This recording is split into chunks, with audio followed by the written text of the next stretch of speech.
Do you remember when we did ASMR intros? Oh, give us one. Ugh.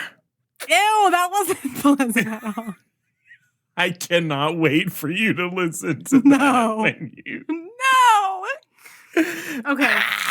Let me try to do one. Okay. I'm going to flip the water bottle open. Oh. Okay. I'm going to tap the bottle. I'm going to shake my pills.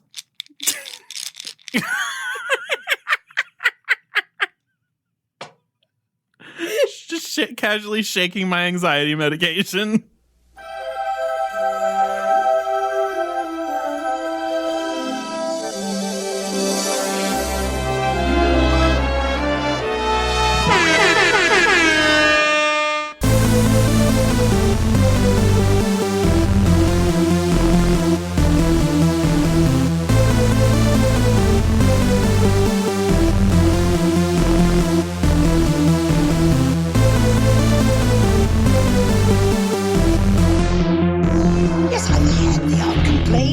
But on the whole, I've been a saint to those poor unfortunate souls. Hello, and welcome to a brand new episode of Poor Unfortunate Podcast. I'm Caroline Ameddy. And I'm Connor Perkins. Welcome to any new listeners. It's great having you here with us. Please remember to hit follow or subscribe wherever you're listening to the podcast. And if you like what you hear, please remember to hit 5 stars and leave a rating and review. That way other people can find the podcast. We're seen in search results, all that good stuff. And for those of you who are returning listeners, it's great having you here with us again. If you haven't done that, if you haven't left a review, please do that. It helps us out so much. It's a little great way to make sure that the podcast keeps getting around to folks who might need it. All right. So fun, sort of exciting little factoid. Today, when we're recording this, March 31st, this is our 2-year anniversary of when our first episode launched. Happy 2 years from launch. Happy Caroline. 2 years. What's 2 years? I think 2 years is the paper anniversary, I want to say. Oh. So happy 2 years. So you buy me a newspaper? Yeah. People give us paper in the form of money. Or reviews. Yeah. You pick. Yeah, right. All right, Caroline, what's new? I'm really excited. There has been a lot going on. Okay, wait till we cover all of this. So I would like to start with this. We just got word that on June 23rd, the Hoop-Dee-Doo Review at the Fort Wilderness Resort and Campgrounds in Disney World is reopening. Hell yes. It's absolutely, what a thrill. What magical timing. Did you see they're updating the script? No.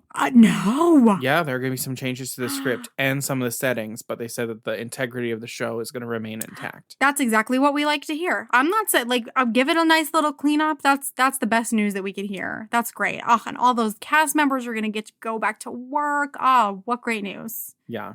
And we've heard from so many people that they haven't been to the Hoop-Dee-Doo, but always wanted to go. So I hope all of you who let us know that, now you'll have your chance. And I hope everybody goes. And I can't wait. Whenever I go back to Disney, who literally knows anymore, I definitely plan on going. This has reignited my love for that show.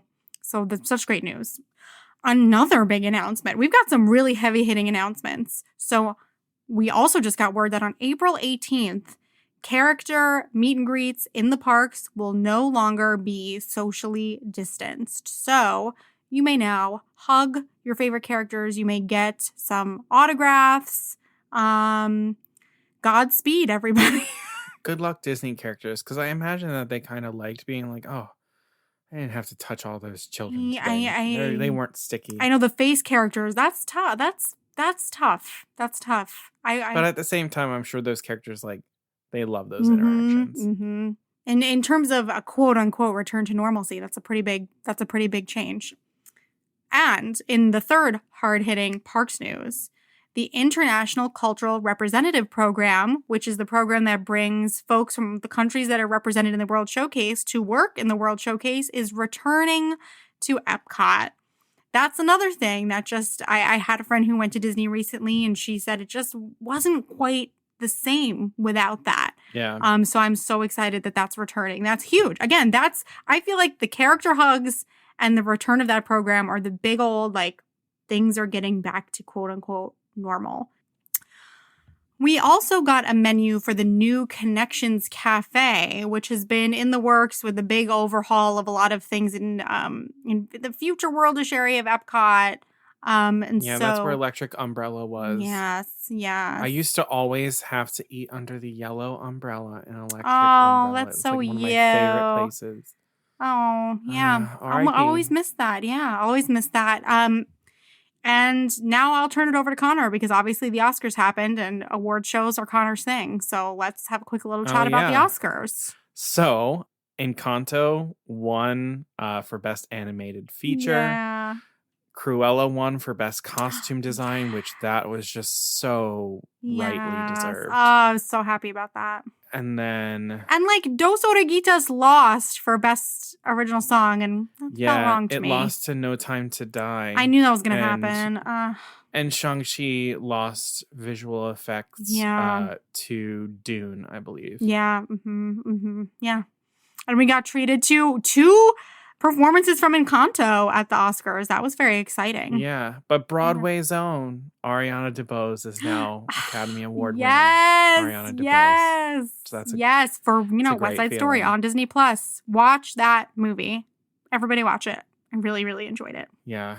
And Jermaine Franco didn't win for the I was so bummed about that. I was so bummed about that too. I want female identifying composers to win the awards that they deserve. I know. Other not so great news, the Don't Say Gay bill was signed into law. And that's all I'll say about that. Yep. Y'all know how we feel. There have been some Disney walkouts as well among cast members, employees. So it's still a space to watch. So watch it. Did we talk about Turning Red? No, we didn't. Oh, what a delight. We didn't talk about Turning Red. Oh my God. Yeah.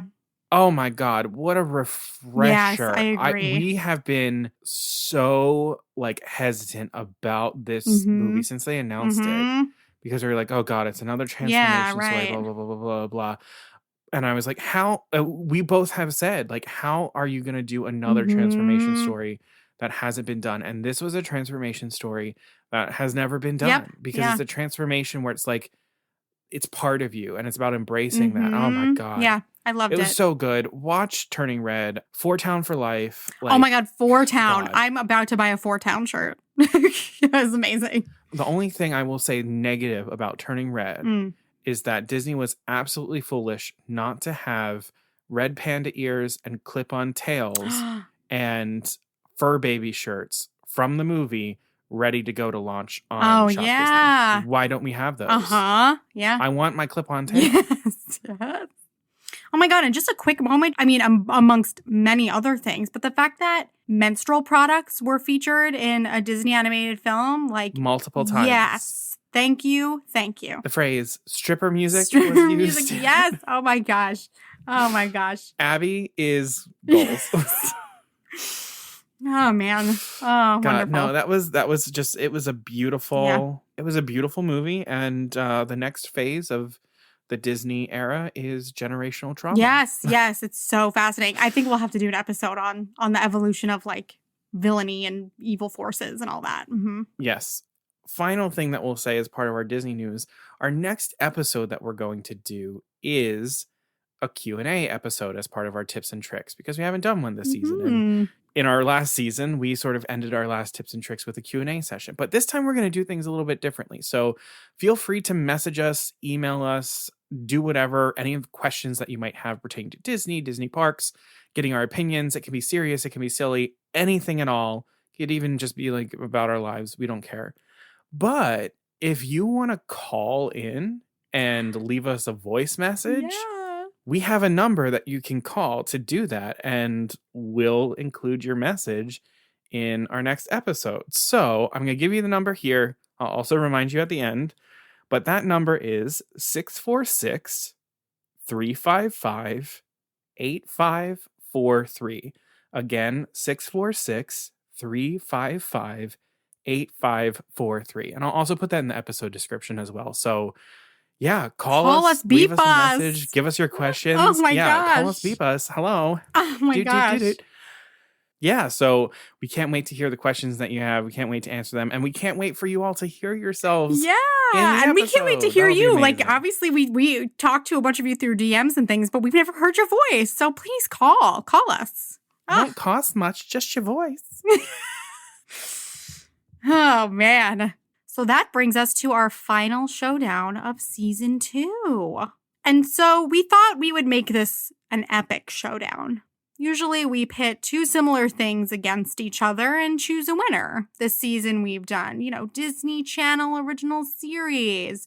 We've done Christmas movies. We've done characters. But now we are going to have a nighttime spectacular showdown. But more specifically, we are going to compare the 3 different versions of Fantasmic that exist or existed in the Disney parks. So we have the original in Disneyland, but we'll be considering what is colloquially called Fantasmic 2.0 because it went through a pretty major update.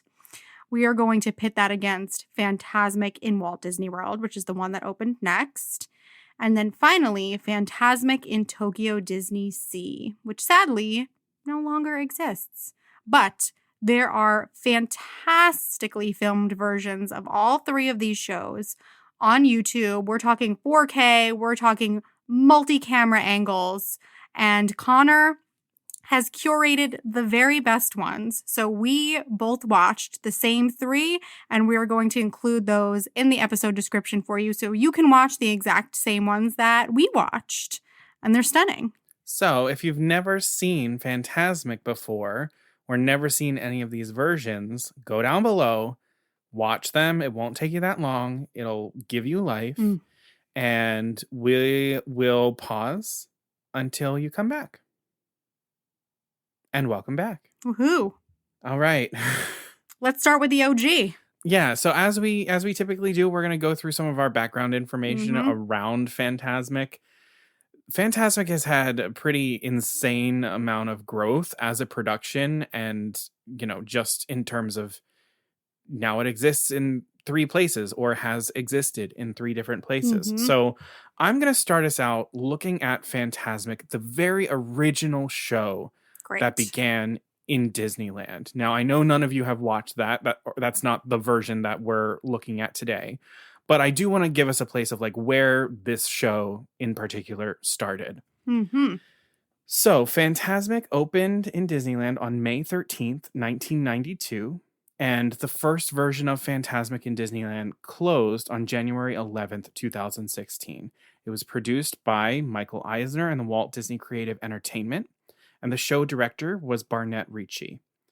The vocalists who are in that doing the Princess Medley, that's Fletcher Sheridan and Suzanne Waters, with original music by Bruce Healy. The budget for this show was approximately $30 million, which is closer to the cost of an actual attraction, not a show.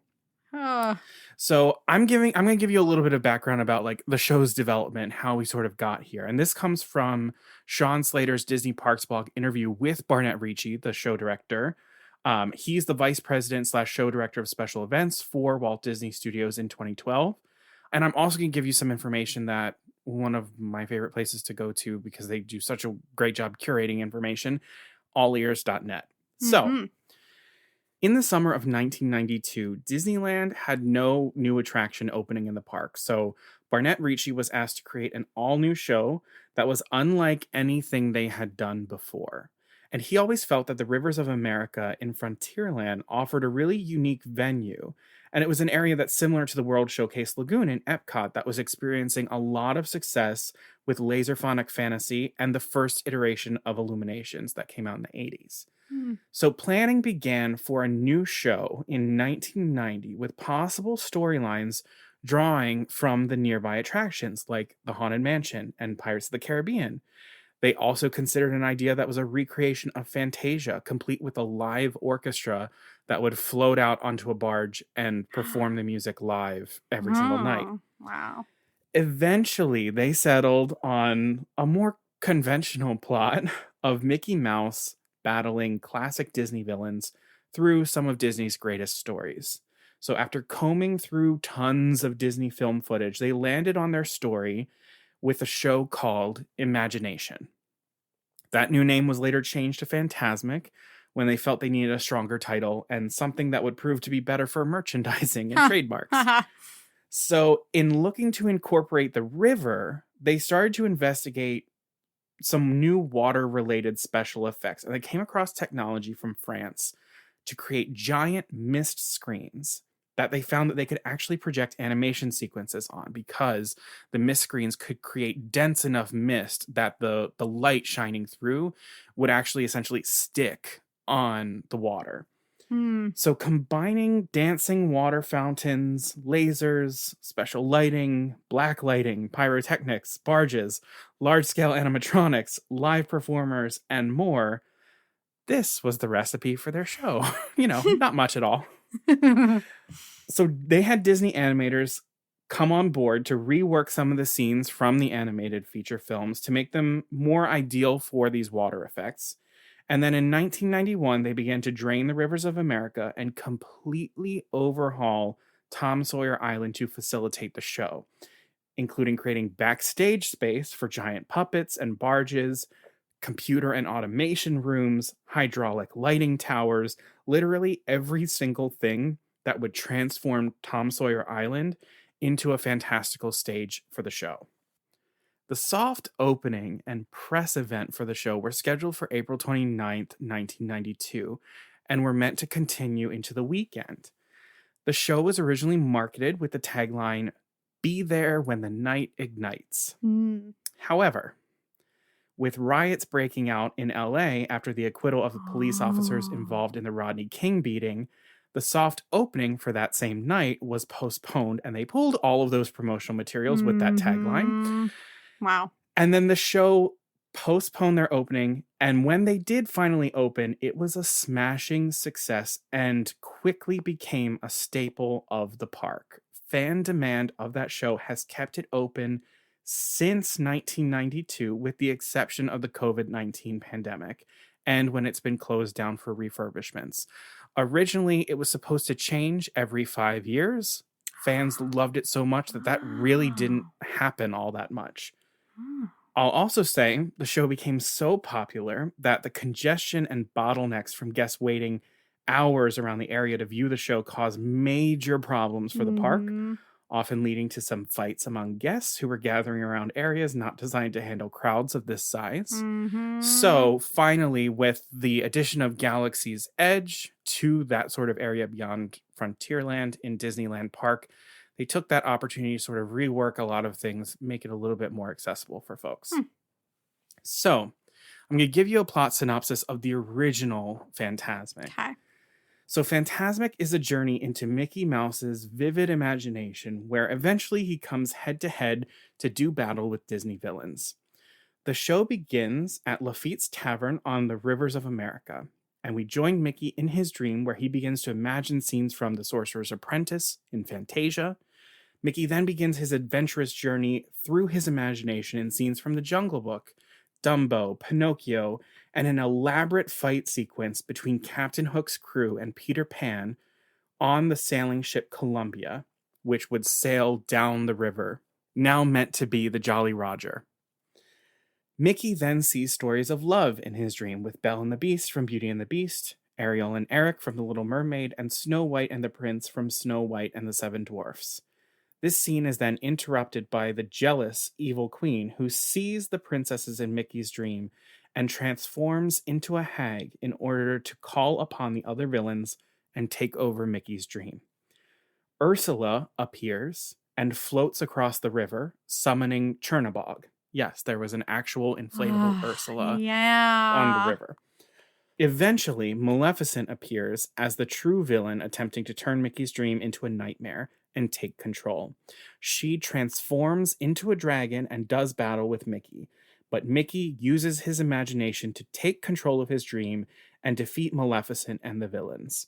Tinkerbell appears and uses her magic to help as Steamboat Willie Mickey sails the Mark Twain riverboat down the river with a whole cavalcade of Disney characters. He finally appears as Sorcerer Mickey to use his imagination with terrific effects and ends back right where he started his journey with the iconic line, "Some imagination, huh?" So from here, we'll now talk about the Walt Disney World version, because the Walt Disney World version is largely a copy of the original Disneyland version. So out of the three that we looked at, the Disney World is closest to the original version that we had. Indeed. All right. So here's some history on that Walt Disney World version. So this version opened on October 15th, 1998, and the venue is the Hollywood Hills Amphitheater in the Sunset Boulevard area of what is now Hollywood Studios, what is then MGM Studios, custom built for the show, but we will get there. So the team is largely the same from Disneyland. So Barnett Ricci is the director. Vocalists are Suzanne Waters and Fletcher Sheridan. The cast is 48 performers. The runtime is 25 minutes. And the show cost per showing is $45,000. Oh my God. So as Conor mentioned, when Disney decided to bring Fantasmic east, they sought to solve some of the crowd control issues that occurred in Disneyland because the show took place in such a centralized area of the park and caused lots of congestion and bottlenecking. The Hollywood Hills Amphitheater was built just for Fantasmic. It has a seated capacity of 6,900 guests and I think about 3,000 standing, with stadium-style seating and a stage with a mountain range backdrop. The show had a few minor changes from the Disneyland version. The Peter Pan sequence was replaced with a sequence from Pocahontas, and clips from newer films like Hercules and Aladdin were featured. The show has remained largely unchanged since 1998, aside from some upgrades to the sound system, a few additions to some montages, and the like. This production has not reopened since closing due to the pandemic. It's coming. And it has been announced that the show will be refurbished to feature some new sequences that will include Moana, Aladdin, and Frozen. Interestingly, now Conor let me know that there were some things online talking about, was it Pharrell and is it Beyonce? Yeah, I saw online that there are rumors that Pharrell Williams and Beyonce will be the new vocalists for the Princess Medley. And then I read online, and obviously it's all rumors, I read online that Billie Eilish and Phineas O'Connell are going to be the Princess Medley singers. Are you kidding? Can we have all four of them? I know, I'm like, bring them all. That's great. So yes, there are updates coming. We can't wait to talk about those as soon as we hear more about that. Also, whenever there's inclement weather that would prevent the full show from happening, there's an alternate 4-minute version of the show presented that has been dubbed Taste of Fantasmic. So, like we said, the show is largely the same, but here's a little synopsis in case you didn't have a moment to watch those videos yet. So this version of Fantasmic, like the others, centers around Mickey's dreams and vivid imagination, and its opening and conclusion are very similar to the original Disneyland version. After we experience similar Fantasia and Lion King sequences, this one featuring blacklit fluorescent wildlife puppets on the main stage, we experience a bubble montage in which scenes from many Disney favorites are projected onto mist screens. We get pink elephants on parade. We get some of Hi-Ho. We see Hercules, Pinocchio, the Genie, Mulan, Cinderella, Lady and the Tramp. We hear some of Be Our Guest, Under the Sea. And then we see Jiminy Cricket. Then Monstro appears on the projection and crashes through the water screen. And we see Mickey getting swept away by the water. Suddenly, a cannon blast erupts and live performers recreate the battle between Native Americans and Governor Ratcliffe's settlers from Pocahontas. John Smith climbs to the top of the mountain and Pocahontas herself appears before he is harmed. We see the colors of the wind sequence projected onto the mist screens, leading into romantic moments from Disney classics. Barges appear carrying Snow White and Florian, Belle and the Beast, and Ariel and Eric. But things take a dark turn as the evil queen once again appears, transforms herself into a hag before our eyes, and summons some of Disney's most popular villains. Ursula, Cruella, Scar, Frollo, Jafar. And they're all projected onto the mist screens. Jafar sends Mickey to the Cave of Wonders, all on the mist screens as well. And then, in a physical form, takes the form of a snake, so that puppet that we've seen sort of in other versions appears in this one as well. It's a lot scarier, though, because it's not Ka. He's evil. It's Yes, not friendly he's face very Ka. mean. It's the evil and Jafar scary. snake. Yeah, I hate very, that shit. very creepy. Yes, Connor doesn't like snakes. Mickey rubs the magic lamp in an attempt to save himself, but it transforms Jafar into a genie, and he calls upon Hades and Chernabog to raise spirits from the dead. The sequence culminates with Mickey in his brave little tailor outfit on stage, facing off with Maleficent, who transforms herself into a 40-foot tall dragon. This one with big extended puppet wings and the like. The water around the stage is set ablaze by the dragon, but Mickey pulls a sword from a nearby stone and extinguishes the flames with a wall of water. Sparks fly from the sword, and the power defeats the dragon and all of the villains that we've seen on the mist screens. After a quiet moment, a projected Tinkerbell appears, the mountain sparkles, and suddenly the boat from Steamboat Willie appears, steered by Mickey, carrying tons of classic live Disney characters.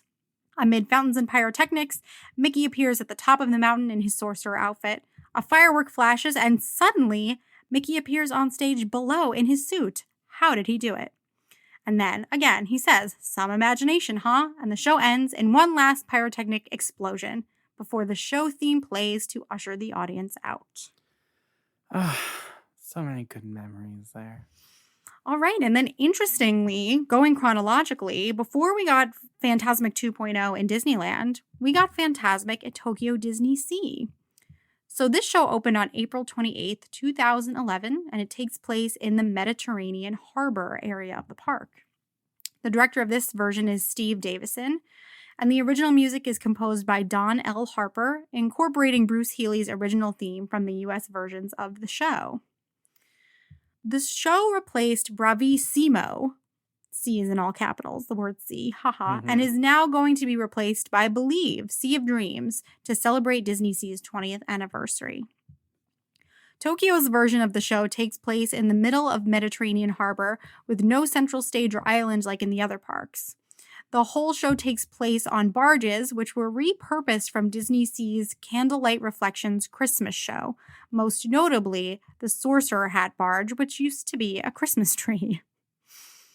This version of the show features the original song Imagination, which has also been incorporated into the exit music for the Disneyland 2.0 version of the show.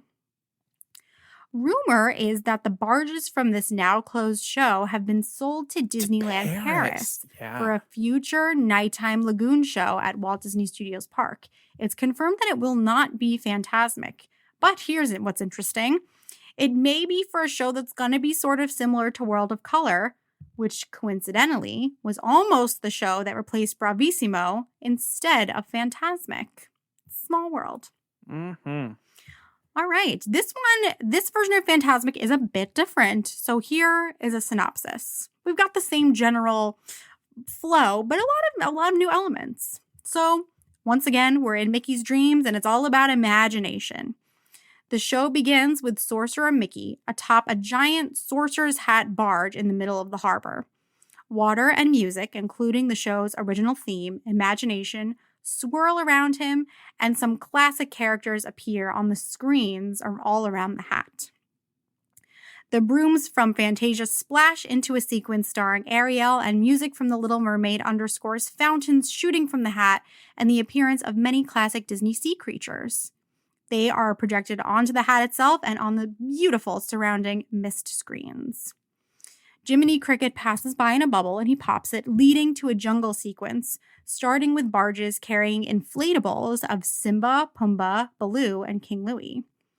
A lit-up Ka floats in the water, and black-lit jungle animals dance on the barges as medleys from Tarzan, The Jungle Book, and The Lion King play.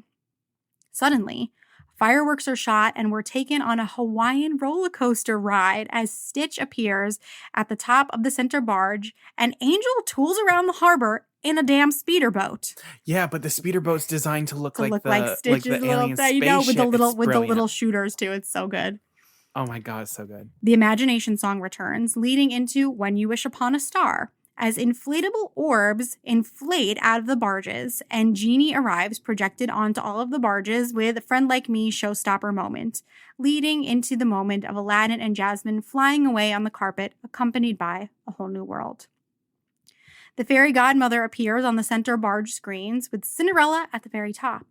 A dream is a wish your heart makes cues dancers in LED costumes on the barges to dance to a princess sequence featuring all of our favorite gals and their most romantic moments on the screens.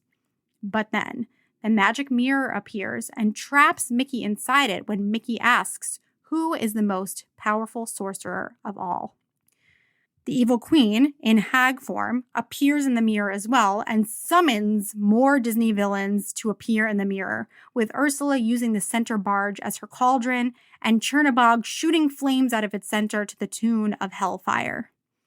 Finally, Maleficent appears, turning into a then physical dragon that enters the scene through the center of the mirror as it breathes fire that catches the surrounding water with Mickey in the center barge. With his wand, Mickey destroys the dragon and therefore all of the villains. On the center screen, we see Mickey fall back into his sleeping body, and colorful lit up barges appear with some of our favorite characters and dancers aboard. Sorcerer Mickey appears in a lit-ass LED robe in the center barge one last time, conducting the music, the rainbow-colored fountains, sparklers, and fireworks into a truly grand finale. All right. Oh my God. And the last version of Fantasmic 2.0, as it's colloquially known, this is the version of Fantasmic that is currently at Disneyland, or rather returning to Disneyland. So it opened originally on July 17th, 2017, and it is reopening after COVID on May 28th, 2022. Some things to note about this refurbishment. So throughout the life of Fantasmic, there were a lot of updates as the technology for nighttime spectaculars progressed, from replacing lighting fixtures with LEDs, newer and more powerful projectors, new sound equipment, and the biggest being the redesign of the Maleficent dragon from the sort of cherry picker design into a 45-foot tall, full-bodied replica of the dragon from Sleeping Beauty in 2009. So this was a show that people were paying a lot of attention to in Disneyland to keep it up to date as much as possible. However, in 2016, the original Fantasmic closed along with other attractions as Star Wars Galaxy's Edge was being built out. Due to the addition of the new themed area and the need to reroute the rivers of America, Disney took the opportunity to rework the show as a whole. And the new show featured an updated soundtrack, new special effects and water effects using technology from World of Color, new and reimagined scenes and animations, as well as a tweaked storyline to add more of a presence of Mickey throughout the show. The Princess Medley was redone with new vocalists that are Heather Headley and Chris Mann, our girl Heather Headley. Hell yes. I can't. So this is a synopsis of this show, which has some new elements. So again, still takes place on the waters of the rivers of America in Disneyland and on the stage across the waterway on Tom Sawyer Island outside of Lafitte's Tavern. The show begins with Mickey Mouse being transported into his dream, and he dances and orchestrates the various water fountain, pyrotechnic projection, laser and lighting effects. Mist screens rise out of the water, acting as those projection surfaces for various scenes from Disney movies. The show then transitions into a jungle scene from the Jungle Book, featuring, again, that 100-foot-long puppet of Kaa, 3 floating barges carrying King Louie and blacklit monkeys. These are from that Tokyo DisneySEA version across the river stage. It also transitions into Hakuna Matata. And then we get a dubstep rendition of Pink Elephants on Parade. It was always like a sort of electric guitar version, and now they just full on went dubstep with it. It's kind of awesome. Even though I absolutely hate that sequence, and that is where Dumbo ends for me. From there, the scene then transitions to Friend Like Me from Aladdin, and Sorcerer Mickey watches the genie perform tricks, picking up some tips from a fellow magician. We go under the sea into the world of The Little Mermaid and Finding Nemo. The bubble floats by with Jiminy Cricket, searching underwater for Pinocchio. We've got our animated Monstro that's still there. And then the scene morphs into the Sorcerer's Apprentice flood scene. And as Mickey looks around in the dark and asks what's going on, a ship caught in the storm appears. This time, Captain Barbossa from Pirates of the Caribbean appears on the mist screens.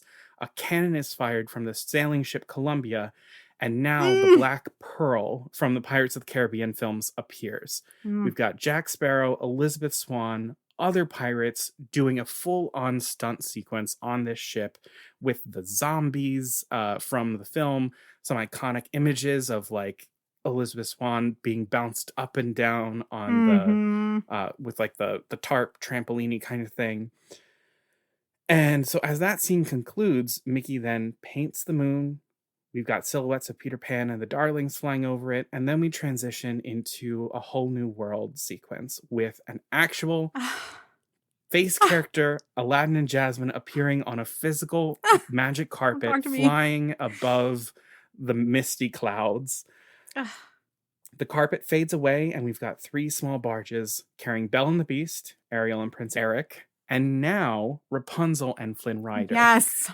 With each having their signature melody from those films, Beauty and the Beast, Part of Your World, and I See the Light. Then, Mickey's dream takes a turn for the worse. The magic mirror appears on screen, and he tempts Mickey to enter the darker realms of his imagination. When asked if he has the courage, Mickey accepts the challenge, and the mirror traps Mickey inside. The evil queen, disguised as the old hag, calls all the villains to participate in Mickey's nightmare, invoking Ursula, who joins the queen's plot to destroy Mickey. She calls upon Chernabog, who summons deceased spirits, and then Maleficent, the true mastermind, appears. She threatens Sorcerer Mickey and transforms herself into an enormous dragon.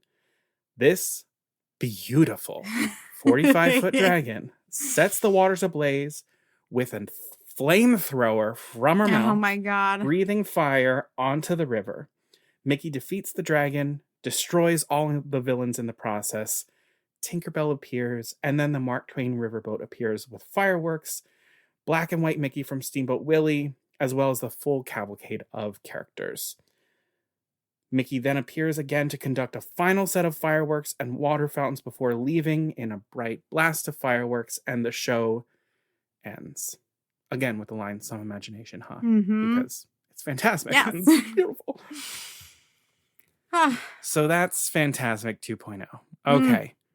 Now we've taken you through the full history of Fantasmic, all 4 versions of this show. But we're going to focus on Walt Disney World's Fantasmic as a representative of the original show, Tokyo DisneySEA's rendition of Fantasmic as an adaptation of the show, and Disneyland's Fantasmic 2.0 as the newest elevated version of the show. And we're going to be really looking at this through 2 different lenses. One, the story, so plot and music, and then the other being the production value of it. So special effects, setting, seating, all that good stuff.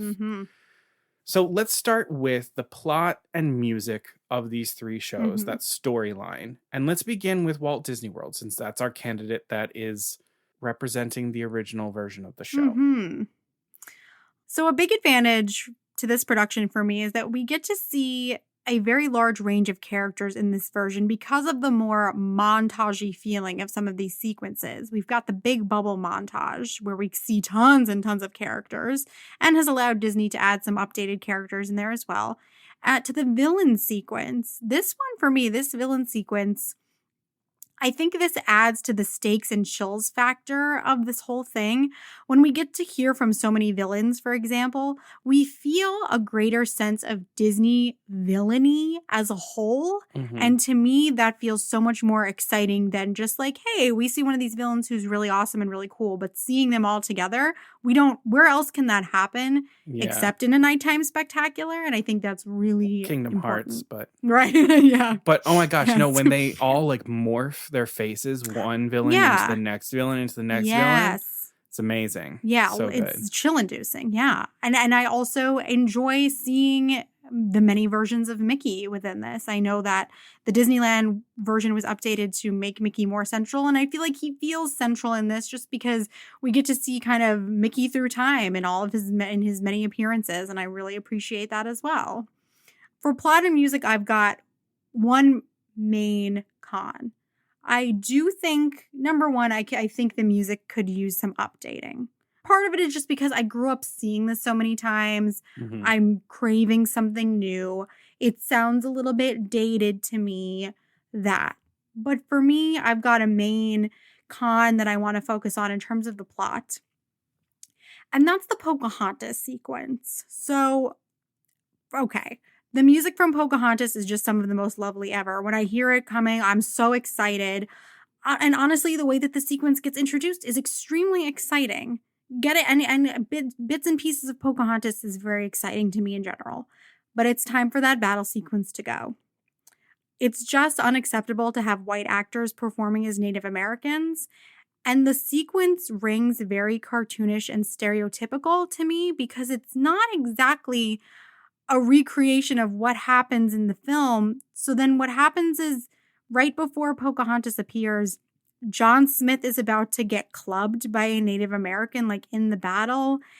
It puts Native Americans, I mean, of course, the Pocahontas movie itself, there's tons of issues with that. We haven't really gotten into that on this podcast before, but this sequence puts Native Americans in a cartoonish and terrible light, and I don't think we can keep it in anymore. I would love it, though, whatever it's replaced with, which I hope it will be replaced with something.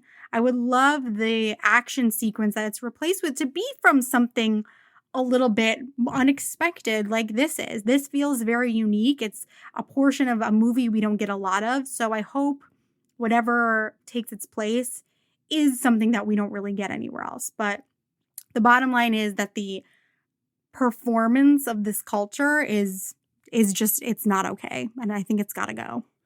Overall, I think the plot of this version of Fantasmic closely resembles the original production, so I'm not just going to flat out knock it. Mm-hmm. However, there are large stretches of time where I feel like Mickey feels absent from the show. And it's just all stemming from his dream as opposed to him being an active participant in it. Even just like the odd sound cue of a Mickey laugh or an ooh, like the new Disneyland version has, I think would help make his presence feel a little bit more known. This version feels very reliant on those mist screens, which, yes, they're really impressive, but the footage used tells less of a hard plot for this show. I'm thinking specifically of the bubble sequence. Yeah, like, it's just so much at once. What is that? What is that for then, to just show scenes from 100%. Disney films?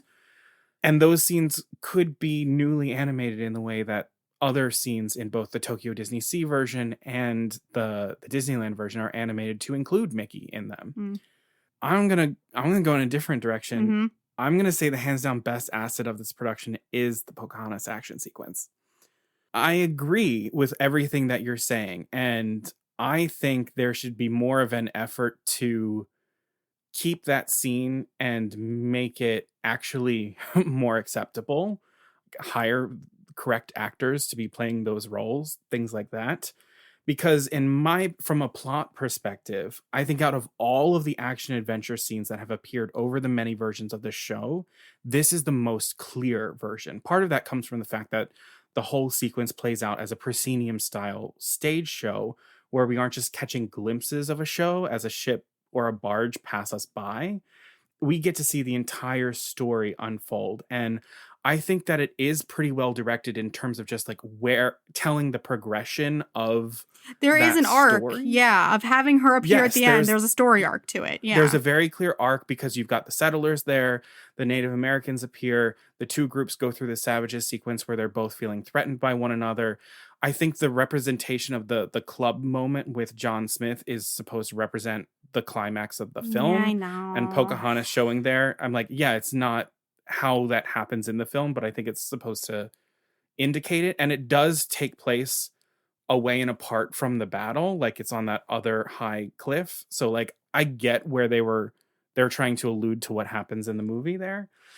But I think in terms of a plot, if we're going to have a version of Fantasmic that has that action stunt heavy sequence between two opposing groups, I think Pocahontas is actually a really great film to choose. And I know that the reason they chose Pocahontas was because it had just came out when the Disney World version opened. So they were trying to plug this movie as much as they could. But in terms of two opposite sides, stunt heavy action, I feel like it's actually a really clear story to tell. And then leaning into the music, I think this version of Fantasmic utilizes the original music from the show. So we're off to a great start. And then I think one of the biggest assets is the use of the music from Pocahontas, which I think is absolutely beautiful. It's so beautiful. And I think the reason why the action sequence for the Pocahontas scene is so clear in this is because the music as well supports the action of the show. We're using music that supports conflict because it's songs about conflict between the two groups. So you've got Dig, you've got Savages. It's a bit different than those other versions of an action sequence where you have underscoring to it. This is participatory. It feels more like a realized stage show as opposed to a stunt spectacular with some music playing under. Yes, there's a whole lot that we have skirted around with Pocahontas of things that are not okay, places where Disney failed to give a complete education around it, their responsibility after producing a film like that, in the way that Disney's films are doing now. And I feel like this is an opportunity where they can go back and sort of correct a lot of those missteps and correct some of those mistakes.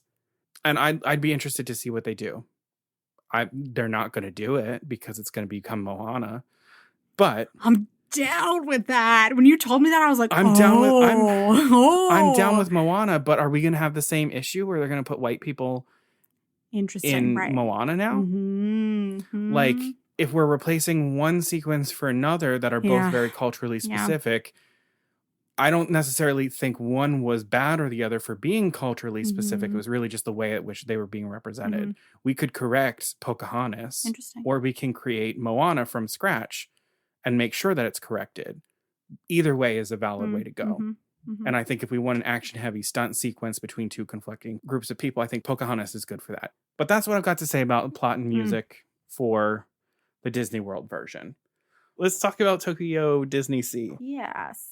I'll start. Honestly, I think it was really exciting to see a new plot developed for this version of the show. I do, however, think that the plot wasn't quite as clear as it could be. It seemed to be less of a journey into Mickey's imagination and more about him getting up to general magical mischief as the Sorcerer's Apprentice. To be honest, it's sort of a letdown for me to see Mickey start the show as the Sorcerer's Apprentice, which is his peak magical form, because then it's like, where do we go from here? Oh, interesting. So to me, this version didn't feel as much clear about this being Mickey's dream as it was just like Mickey following his Sorcerer's Apprentice arc. I'd also say the lack of live performers and characters in general made it much harder to track the progress of the story, even more so than the original version, which was heavily reliant on miscreens and projections and things like that. It felt more of like an amalgamation of Disney films, kind of like World of Color, than an actual show with a script and story, which is what Fantasmic is. So beyond the language barrier for me personally, I don't think the show does as clear of a job of showing the story, which if you're operating one of these parks where you know, be it in the United States, be it in Tokyo, be it in France, if you're attracting a global audience, you do have to make sure that your story is being shown rather than just told, because it does have to be accessible for everyone if you're not going to dub it or have closed captioning or anything like that, which that's another thing, like accessibility. Well, that's another day. But partially that's because there's really nothing for the live performers to do because they're more or less strapped in on that central barge, or they're just sort of like generic people who are dancing on barges. And I get that that's hard because of the distance of the audience to the actual barges on the harbor. It's such a large space that telling this type of a story in this space is going to inhibit the clarity of said story. So this is, I sort of go about this and when we talk about production value and like the set of the show. So I'll talk about that later. But the last thing I'll just say in terms of music, the new music is just not it for me. I was I know. glad that they kept some of the original Bruce Healy music, but it definitely took a backseat to the new music in the show, which is unfortunate given how iconic the music of Fantasmic is and has become. They didn't seem to take the direction of the music any deeper either. Rather, they just sort of like changed the direction of it. So it makes the two musical themes feel disjointed from one another. So that when we go from the new song, Imagination, into the original one, it's like both are sort of competing for which one is the main theme of the show. And then the answer is neither. Because it can't be both. Yeah. Well, I'll connect it to that. I'll give kudos for a new song. It adds some uniqueness and variety. I won't. to this. I will say I think that the variety it brings is necessary when multiple versions of something exist.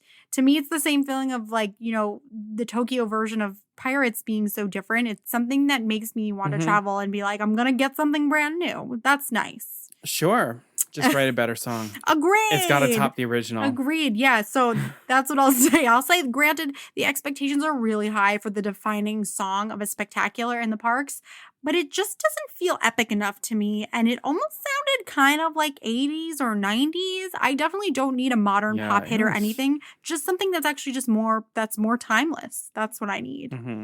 And something on the nicer side, this point really only comes from the direct comparison that we're doing. But the variety of characters here was refreshing in terms of some special moments with characters like Stitch, who we really don't get anywhere else. And the use of like a boat. That's exciting. Again, it's something that sets it apart enough that I'm like, I want to travel. I want to experience that. It's different enough that that's exciting to me. And it was an interesting way to do Ka as well, to have Ka slithering on the water as opposed to being a puppet on the stage. I enjoyed that. Ka that was really beautiful too. And I'll always give Disney kudos for not making cookie cutter replicas across parks, because I know it takes a lot more work and a lot more money. But I think it's something that's worthwhile.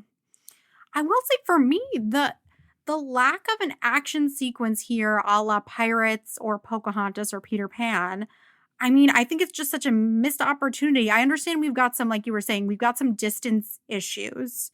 And we're also repurposing barges from another show, so maybe our resources are limited. But I think with the giant harbor available, an epic sea battle sequence is a totally obvious choice, especially since Fantasmic has set the precedent for action sequences that feature boats.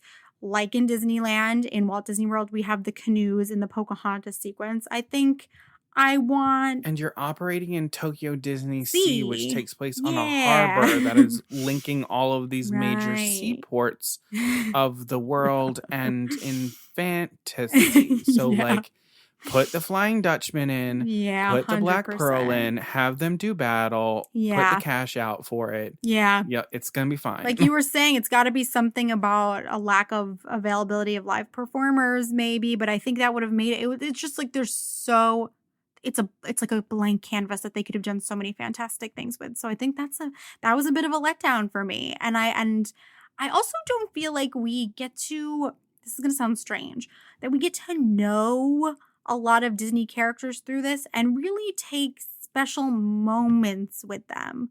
You could say this about some of the other versions as well, but we get either like a lot of montages or like the moment with Ursula is very cool, but something feels like it's missing here in terms of characters really having their moment and it being the reason sometimes that we want to go to these nighttime spectaculars. Like for me, for example, at the age I'm at now, at my level of wanting to interact, I don't really stand in line to meet characters anymore. So a special moment with a character for me is gonna happen through a nighttime spectacular. It's how I'm gonna feel more connected to them, how I'm gonna remember how much I love a certain character.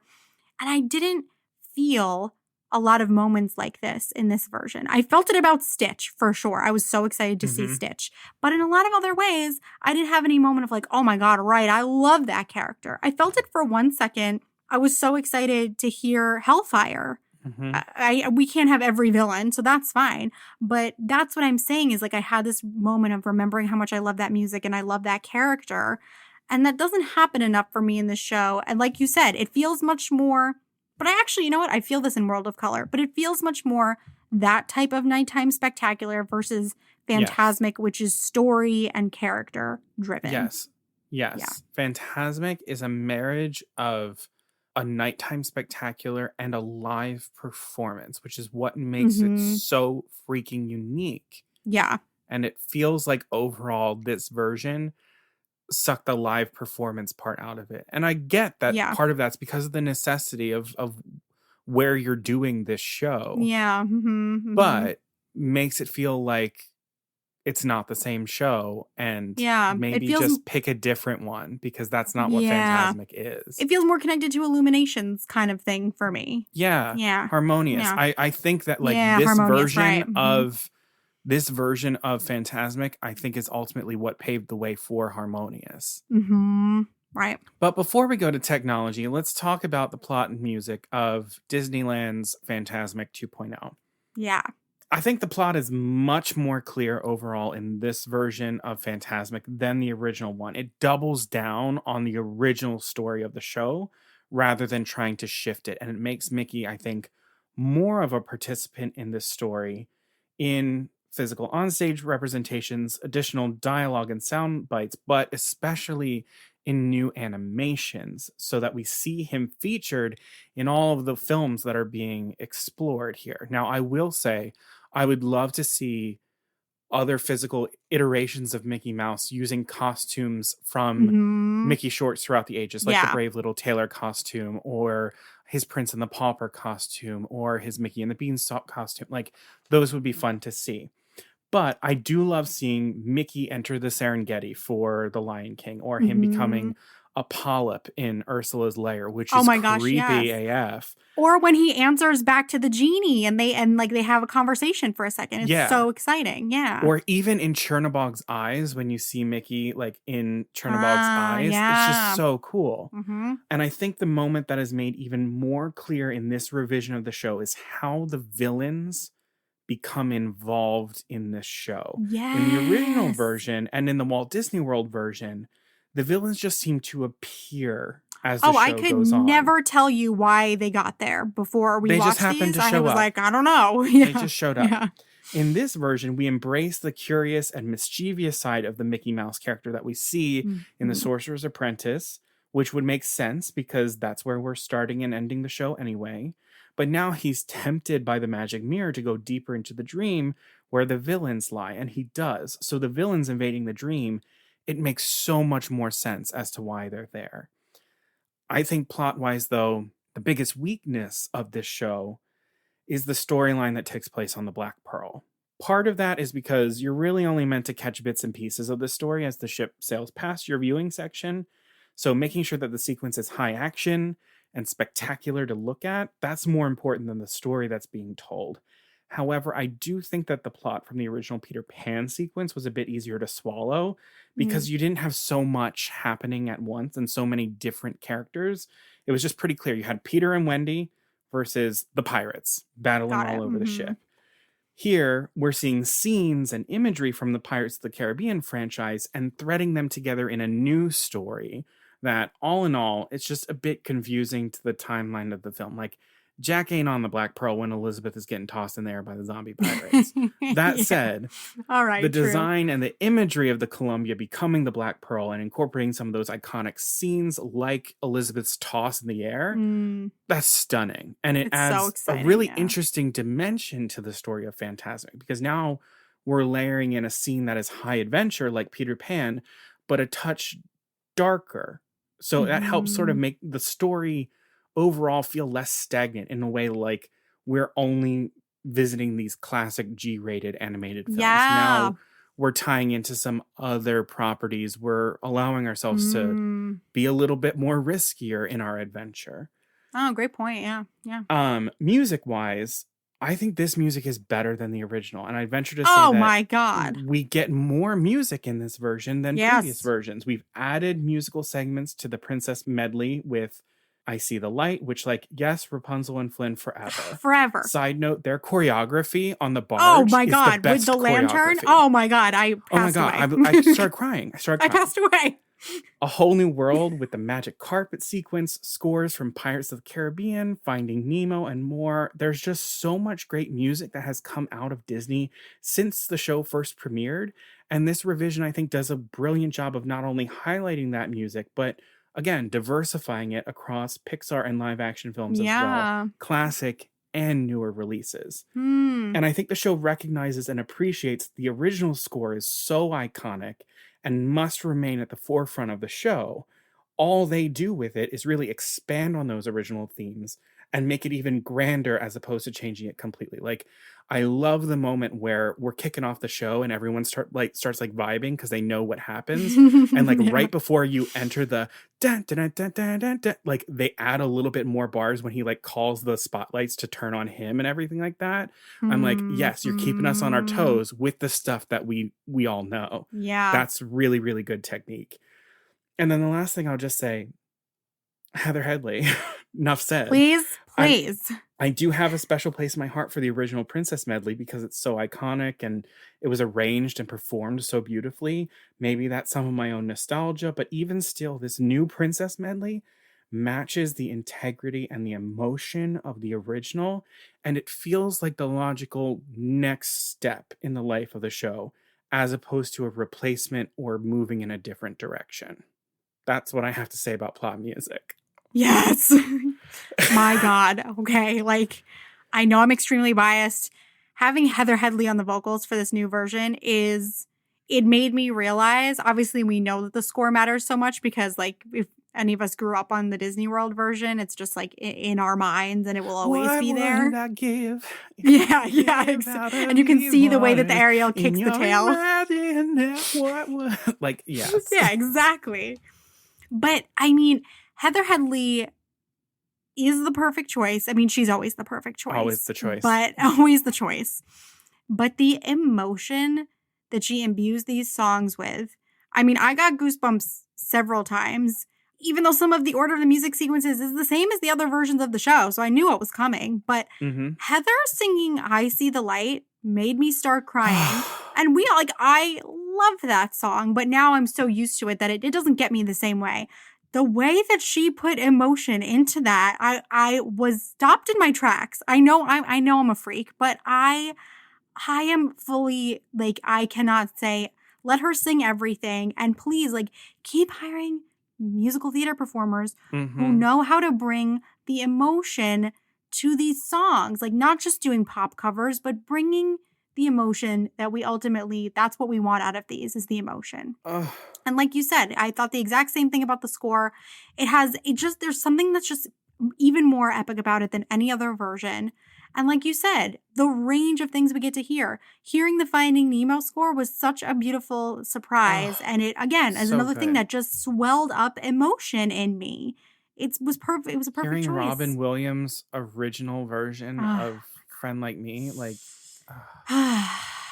just, oh my gosh, this for me, I mean, there's definitely things in the production value and we'll get there, but the music for me, I cannot say enough about it. I'm gonna go listen to it after this because I'm thinking about hearing Heather Headley doing these princess songs and I can't. So interestingly, I think when it comes to the pirate sequence, the thing that you didn't like is... differing opinions? Yeah, the thing that you didn't like is... No, I love it. But I think there's parts of it that you're like, meh, I don't know. And that's what I liked about it. The kind of chaotic, not clear... Like, again, I understand completely. It's interesting. I just never thought of this perspective. When you were talking about the Pocahontas sequence and the clear arc of the story, these people versus these people, for sure. And I actually, now that I think about it, I'm like, that is important for Fantasmic. But there was just something about the absolute chaos of this ship that I was like, I was loving it. And like, and the black lights, like, yeah. Yeah. And I think it was a great choice because I feel like Jack and crew are always going to be crowd pleasers. There's no way for the music from that film to not make any score better. And it's just like, I love the chaos. I love that the ship is going to go by and I'm not going to catch everything that's going on because then it'll be something that next time I'll be like, maybe I'm just going to focus on Jack this time. I'm going to focus on Elizabeth Swann this time. And or I'll sit over here and and I'll see a different moment. Yeah. And honestly, I've kind of That actress playing the Elizabeth Swann just bouncing up and down gave me so much life. Just absolutely flying out through the air. The first time I saw that, I was like, oh my God, is she just going to be doing that the entire way? Me too. I was like, oh no. Yeah. So besides that, we're definitely in agreement. Really, I mentioned it before, but the moment of Mickey speaking to the genie, just centering Mickey in very small ways. That didn't feel, it wasn't overly obvious, but it just tied me to Mickey the whole time. I thought it was, it's strong. It's strong. That's all I got. Everything felt like an active choice from Mickey. Like Mickey is exploring this movie. Mickey is exploring this scene. Mm-hmm. Yeah. And and we've touched on it too. I guess the live performers does tie a bit into production value, but it's the plot too. But just the moments that they chose to be live, I mean, I'll always take even more, but I know it's just very nearly impossible with the amount of things these performers need to do. But having Aladdin and Jasmine on the carpet. God. It was gravy. We didn't need it, but it was like whipped and now cream I can't on live top without of the gravy. It was the cherry on the whipped cream on top of the gravy. It was. And it ruined me for every other version because I'm like, now nobody else has Aladdin and Jasmine on the carpet, so I don't need it. I'm not interested in anything else. It's, oh my God, beautiful. Beautiful. I know. Yeah, so my conclusion in terms of plot, music, story, overall. Yeah, okay. I think Fantasmic 2.0, it feels like we're moving forward with the intention of the original show that changed the game for nighttime spectaculars as opposed to a departure from the original. And I think it's the perfect example to me of the deepening that we talk about all the time on the podcast, where the integrity of the show is maintained as we take the show even further in the same direction. So for me, number one choice in plot, music, story, Fantasmic 2.0. Number 2 for me is Disney World. Number 3 is Tokyo DisneySEA. Yep, same for me. For plot and music, Disneyland 2.0 is number 1. Interestingly, if I divide up plot and music, I'll put Disney World at second for plot and Tokyo third for plot, but I'll switch it around for the music. I'm going to put Tokyo at number 2 and Disney World at number 3. And I think that's, again, a little bit more personal because it's just a little bit tired. It's just a little bit, the Disney World music for me is just so tired, but that's a very personal thing. I'm never tired of it, honey. I know. All right, so now let's go into the second half. Let's talk about production value. So let's start with Disney World. Okay, let's start with Disney World. Production value. All right. So, I mean, the clear pro here is that there is no beating a custom-built amphitheater for the show. No, there is not. There isn't. I mean, it's obvious why, but it gives this, I mean, never mind the logistics of like being able to see and being able to sit and all of these things, but getting to the theater gives this so much more of a special event feeling rather than something that you're hanging over a railing trying to catch. Standing in that line, they're playing Mouse House. Yes, and then you're waiting to enter the theater, you walk the path, the cast members are there saying hi. The banners of the villains and like the heroes like everywhere. I'm like, oh, it's the Yes, and then you're in the theater and there's souvenirs and snacks to buy almost as if you're at this like separately ticketed event. That's my favorite part of the whole thing. It's not ticketed. We're not going to give them any ideas. Oh God. We know that they're listening. Yes, we do. This amphitheater just also allows for more room for lovely moments. The one that always comes to mind is the canoes with torches just gliding in for the Pocahontas sequence. Just like elegance.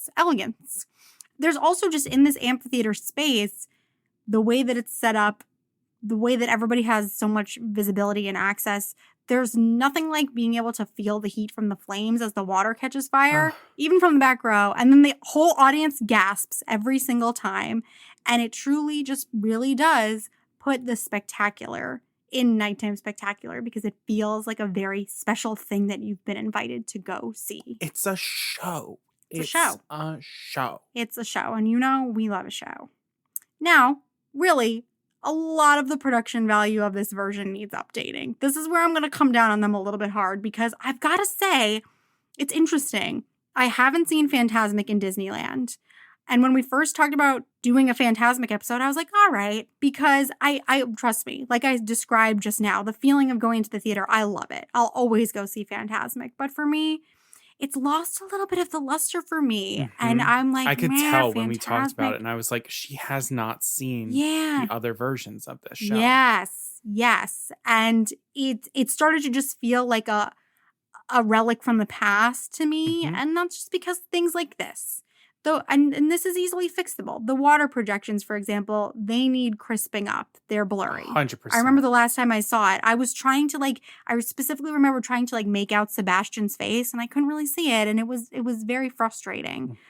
Also, some costumes could use some updating. For some reason, the pink on Maleficent's gown just bothered me. Yeah. I know it's a nighttime spectacular. We got to add color, but I was like, that's not what she wear.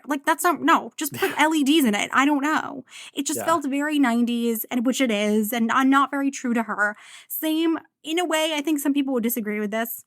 Same goes for the Dayglow Lion King animals. I just think at this point we can do something else. I loved the use of LEDs in the Tokyo version, so maybe we can steal. Also, to me, this is, again, pretty obvious. It's just, this has been around longer. This is the least frightening and impressive dragon out of the three shows. It needs an update. It's the cherry picker one. Yeah, it's the cherry picker with the flaps of cloth she's puppet Elphaba. wings. Yep. It's the Elphaba lift. And considering that this space is only used for this show, there's so much more flexibility with the things that puppet can be and do, and we've got to do it. We have to. Additionally, and you mentioned this before, when we get the water mist screens and the projections, it's often the only thing going on.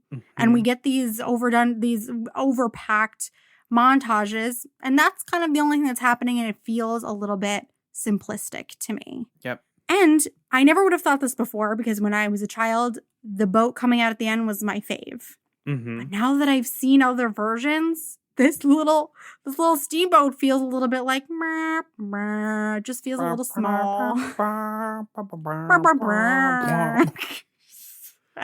It's the kazoo version. That's it. That's exactly what it feels like. And again, this is coming from direct comparison. So I don't want to again, we're getting an update, so it'll be fine. All over it. I don't want to shit on anybody's experience of this if you've never seen it, but it's now that I've had other things to compare it to, I am just simply spoiled. So yes, that's for me, this is production value wise, it isn't it. And I think that's why I don't feel a big connection to Fantasmic, but it's changing. So there we go. Yeah. For me, I'm kind of the same way. In terms of the effects of the show, I'm like, where are my world of color fountains? Where are my updated projectors and lighting that make the water look like paint?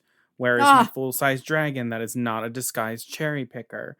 All in all, the technology, it's dated, like you said, especially in comparison to the other productions. And it's also not like this technology just happened overnight. World of Color came out in 2011. Yeah. It's been over 10 years, and we haven't managed to get the moving fountains into Fantasmic that we have in basically every other park. No. The lighting, it's not as saturated as it could be. We need to update the lighting. These are... it's so desaturated. Where's the LEDs that we need? Where's the fountains? They're just... I will say, I think it's amazing during the dragon sequence. And again, it's because of... You have a space that's designed for this. The wall of water is really, really impressive. That is, yes. But imagine if that wall of water was a wall of rainbow color water, like in World of Color. Hell please. Yes. And yeah, those projections, they are not crispy. They are not crispy. They're not powerful enough lighting wise. No. I'm like, we have better projectors than this. I can go down the road and go to a Dolby Cinema at my local AMC, and that has a better projector than what's on this screen. Yeah, or at least that's what it looks like to me. What it feels like to me is when you see the original Little Mermaid, where it's when it hasn't been recolorized. That's what this whole thing feels like. It feels gray to me. Yeah, we need a remastered version. Yeah, let's remaster this. I mean, it's also the fact that the Maleficent dragon, it doesn't shoot fire. Right? It shoots fireworks. Yeah, I don't think it. No, I think it's also just like suddenly, fireworks and then suddenly the water is on fire. Yeah. I think it like pops a spark and then it catches the water. It's interesting you asked that because when I was rewatching, I think Tokyo, I was like, oh, it literally breathes fire. Do they not all breathe fire? And I was like, wait, no. they don't. No. Yeah. The one in Disneyland now does breathe fire. Oh, yes. We've got the Festival of Fantasy one, which I know that's oh gosh, that's a poor example, but that thing shoots fire and it's right next to us on the street. But we can't get the Fantasmic one to shoot a jet of flame. Come on, folks. But like the lighting on the barges also needs some upgrades. Like those are very 90s. No, do not like. Very do 90s. not like. And I'll also say that mountain is gorgeous as a setting. It is the most impressive set for this show, and it is primed and ready for projection mapping. And we do know more than any castle, more than anything that we've done, more than the freaking sorcerer hat.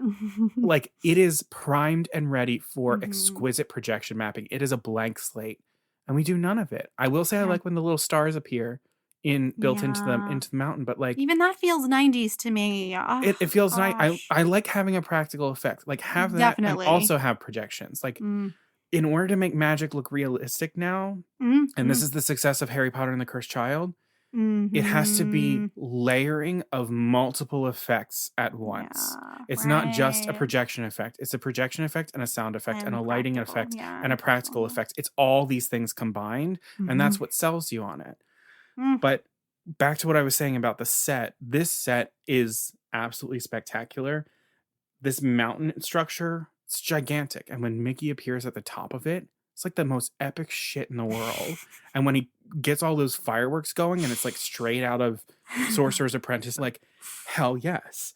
But also it's like, it's a rock structure that is so perfect for this kind of show that frequently changes locations because it can be a rock structure for the Sorcerer's Apprentice, or it could be the mountain from A Night on Bald Mountain, or it could be cliffs for Pocahontas, or it could be cliffs from Sleeping Beauty. Like it's so multifunctional. And I think it's just deliciously generic and specific at the same time to this show.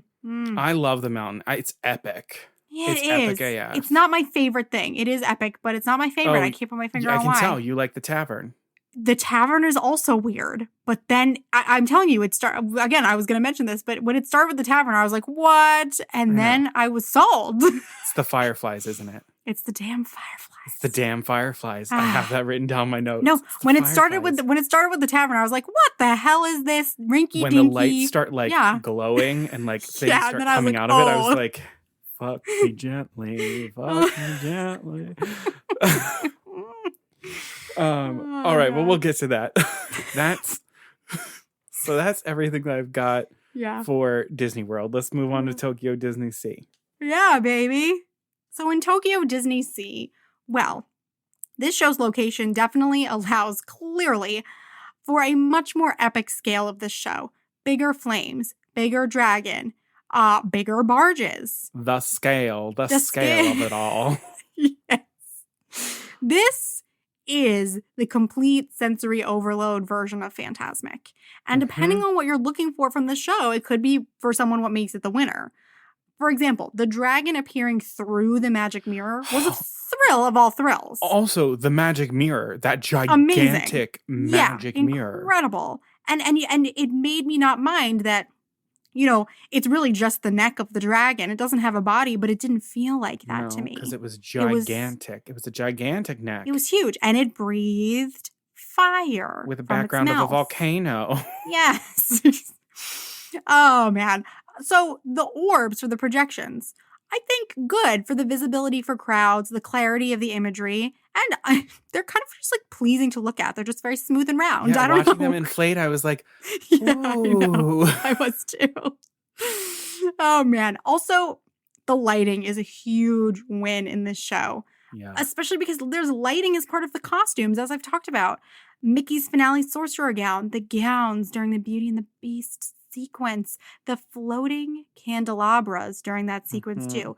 That felt so luxurious and made this feel very high end. To me, yeah, it's very Tokyo. Yes. This version of the show feels the most lush and like rich. The princess sequence with the romantic score, the lit up dancers, the floating candelabras, and the very soft mist, and then the blues. It was just, that was luxury. I That just is wanted like the princesses, though. Where are the I princesses? did too. But the aesthetic, the vibe is 100% there for me. And tying into that, with this show being in constant motion around the harbor, it does seem like, and again, I haven't experienced it in real life, it seems like there wouldn't be a bad seat necessarily or standing position in the house. I think maybe this would eliminate some tiffs that I've seen other places, but again, haven't been there. The constant motion is also very impressive, and it made this at times feel like a ballet, especially again during that princess sequence.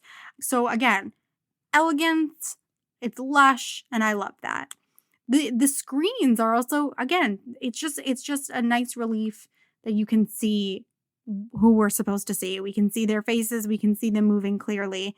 Also, the screens are fantastic because when the center barge is supposed to have flames coming up during the villain sequence, for a hot minute I was like, is there a flame effect? Like, is there fabric? Yeah. It's just the screens are so clear. Yeah.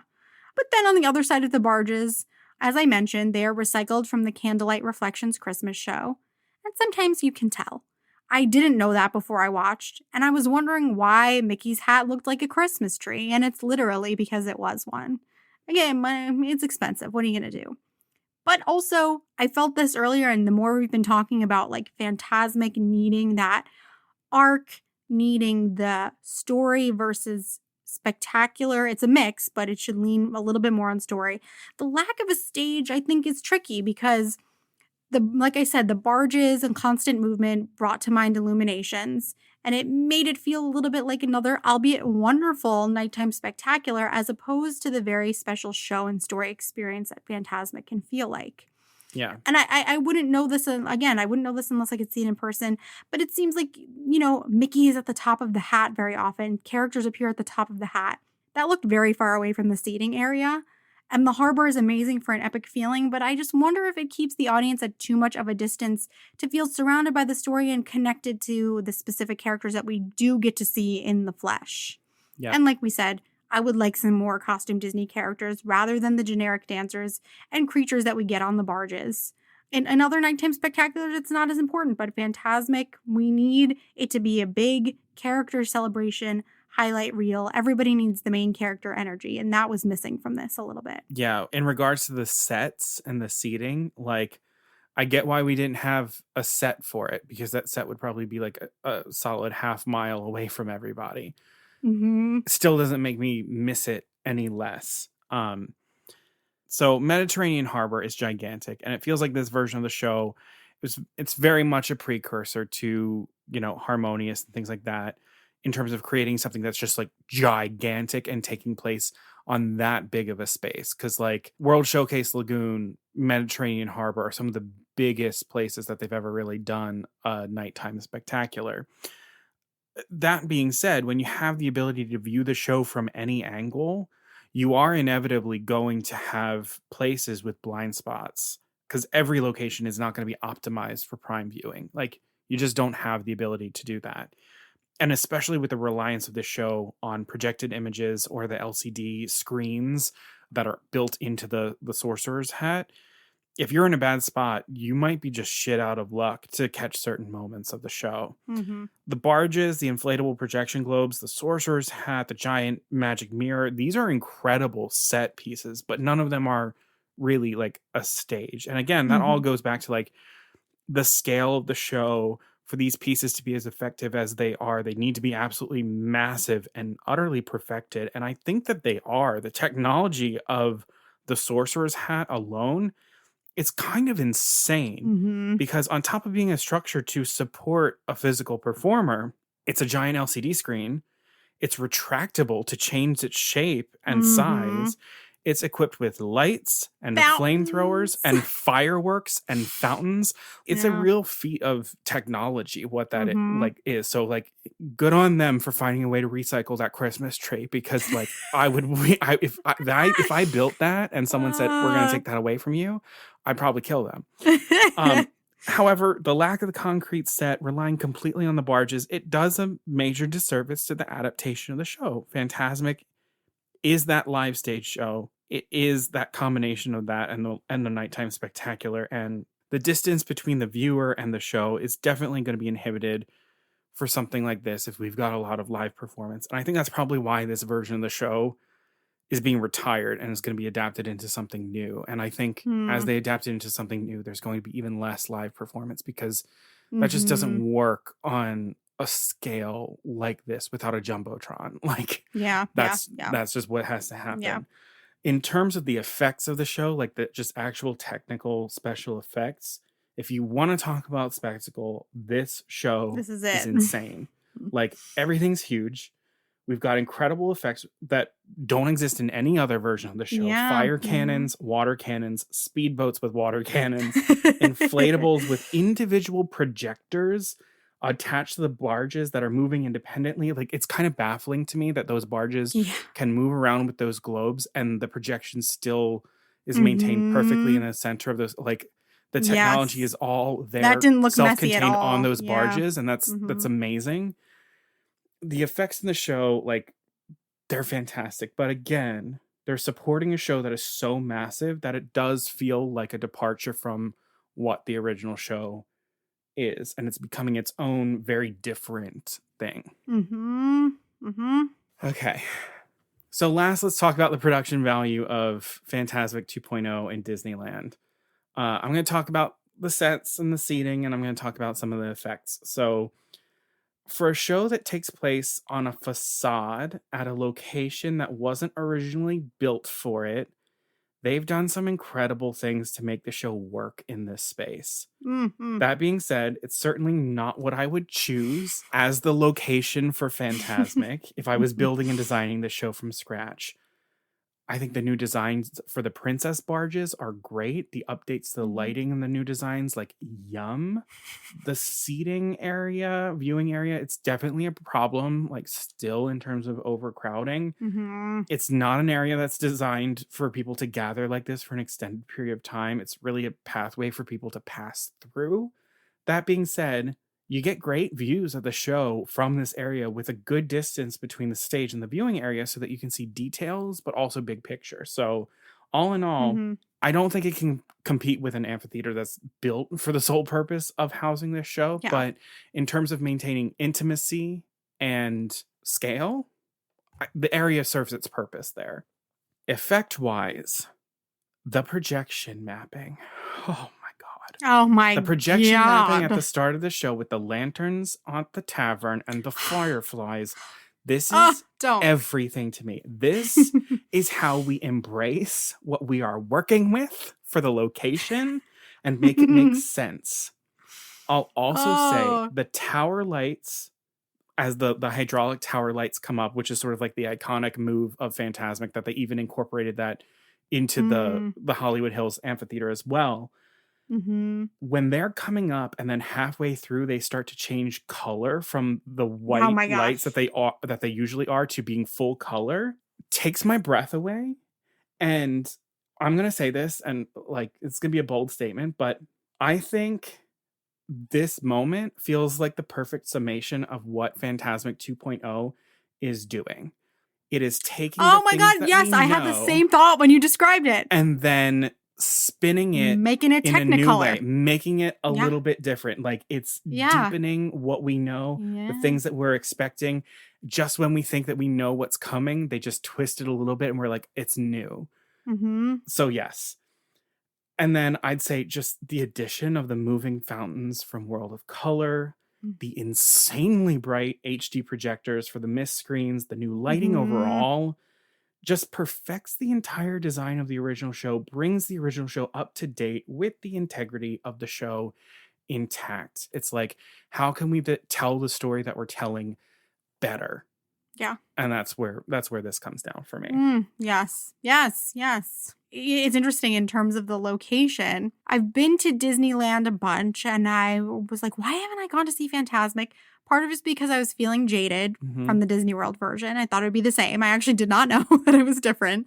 And I've probably told this story before, but I'm scarred because in Disneyland, 2 grown men physically fought each other right in front of me watching the fireworks because Disneyland is just smaller. Things are cramped. And I was just like, I knew where Fantasmic took place. And I was like, I don't want to experience that again because it was truly awful. It was terrible. So I will say, yeah, that's that the location has prevented me from seeing this show. It won't anymore now that I know. Yeah, but now you'll get a lightning lane for it and sit in the prime viewing for it. No, I will not. Well, maybe I will. Oh no. I know.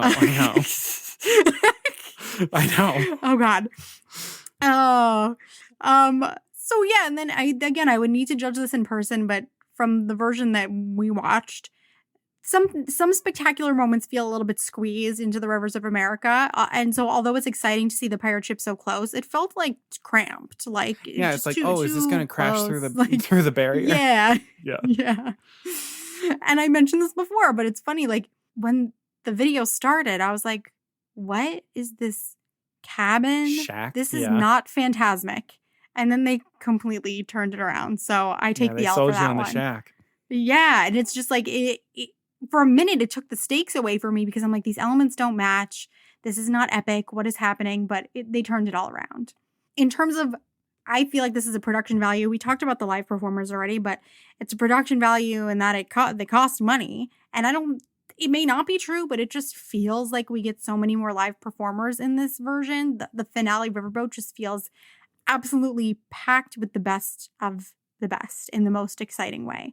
And we've talked about these fantastic moments with Aladdin and Jasmine and the Pirate's Boat and all of it. For me, the overall aesthetic of this, it's so funny that when you described that light moment, because I was like, oh, it's like a metaphor. And then you said it. That's what this version of Fantasmic feels like.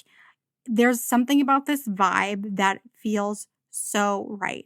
Where Disney World, I hate to say this, is faded. Tokyo is like the rich luxury, like blue and gold. This is vibrant rainbow, and that's what Fantasmic is. Mm-hmm. And for example, the flower sequence was so stunning and saturated that it's burned into my mind after only one viewing of it, pretty much. And the whole thing just feels sparkly and rich. And the aesthetic of this feels the most right to me. And I think the production value and aesthetic of the show reminds me of the overall thrust of this being a dream. And I just think the visual updates are great. Like the flight over Agrabah is just doing something new with the whole new world sequence. And I love it. It's a great update. It's giving us a new perspective without it removing any heart of the moment. It adds more heart to the moment because you feel yourself gliding over that scene and you can put yourself in Aladdin and Jasmine's shoes. And again, that's why we want to see these spectaculars. We want to feel connected to the characters. We want to experience the things that they experience in ways that we can't anywhere else. Yeah. My conclusion overall for production value is the effects in Fantasmic 2.0. These are the logical next step forward. Tokyo version, absolutely spectacular. The effects, stage, and setting, they just feel like a different show altogether rather than doing something new with the existing material. It feels like it's just an opportunity to show off the incredible tech that we've achieved rather than figuring out what new effects can support the original show.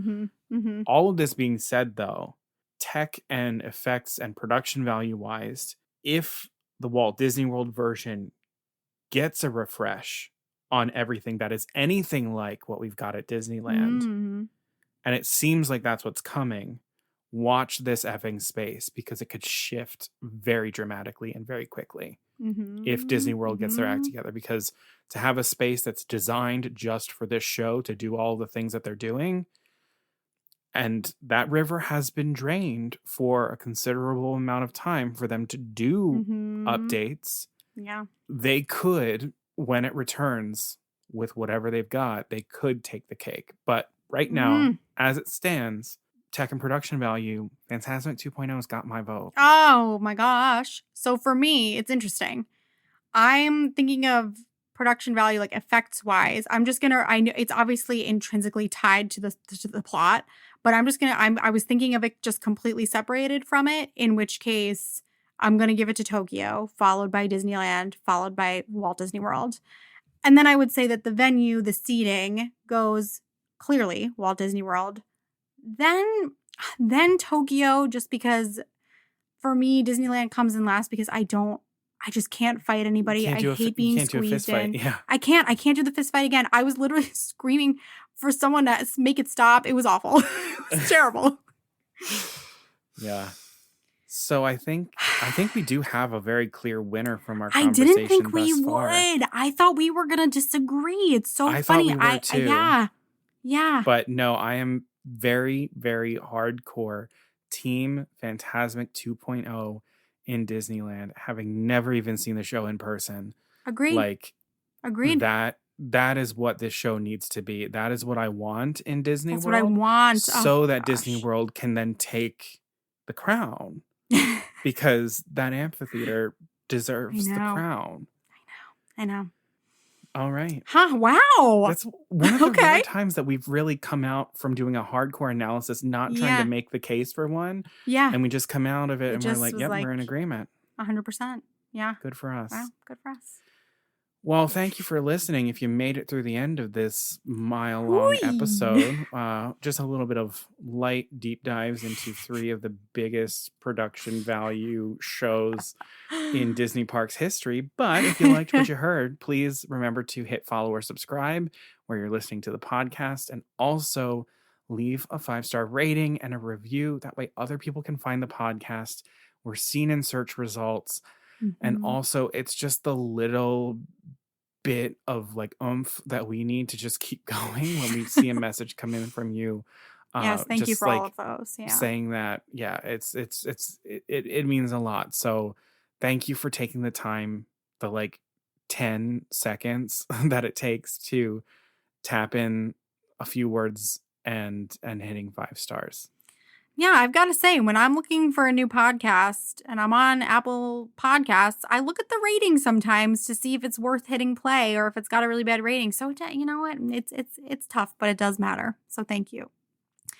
Please also follow us on social media. We are at Poor Unfortunate Podcast on Facebook and Instagram, and we are at Unfortunate Pod on Twitter. We've loved hearing, we've gotten so many sweet DMs recently. Just thank you so much. Thank you for voting in the polls and for commenting on the reels we've been putting up. It means the world. We will also post the number for you to call in for the next episode there as well if you missed it. And if you want to have some even more in-depth conversations about the podcast, get to know some other listeners, and get to know us better too, please join our private Facebook group, The Poor Unfortunate Fam. We've got a really wonderful group in there. We discuss the episodes, and we've been discussing all of the Disney updates, and people have been sharing wonderful stories about their memories of the Disney store and Hoop-de-Doo from our last nostalgia-filled episode. And it's wonderful to connect on those because so many people have said, oh, I thought I was the only person who felt like that. And you're not. I hope that's why you listen, because you are not alone. So please join us so we can discuss. Yeah, get in the fam. We got lots to talk about with Fantasmic. I need to geek out with people. Thank you. And the last thing I'll say is the thing that I always say. It does take us some money to keep the podcast up and running and coming to you all. We do have a PayPal account that is linked in our episode description and in the website links on all of our social media accounts. Truly, anything that you have to spare goes a long way for us. You can make a one-time donation. You can make a recurring donation. You can do $5, $10, more than that, whatever you want it to be. It all just goes right back into the podcast. Make sure that we can continue to give you the content, the podcast love that you desire. So thank you for considering throwing a couple bucks our way. And this is actually the last thing I'll say.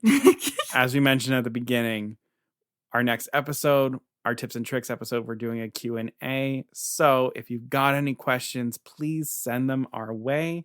You can either DM us, you can email us. We're poorunfortunatepodcast@gmail.com. You could go to our website, poorunfortunatepodcast.com, and submit something through there.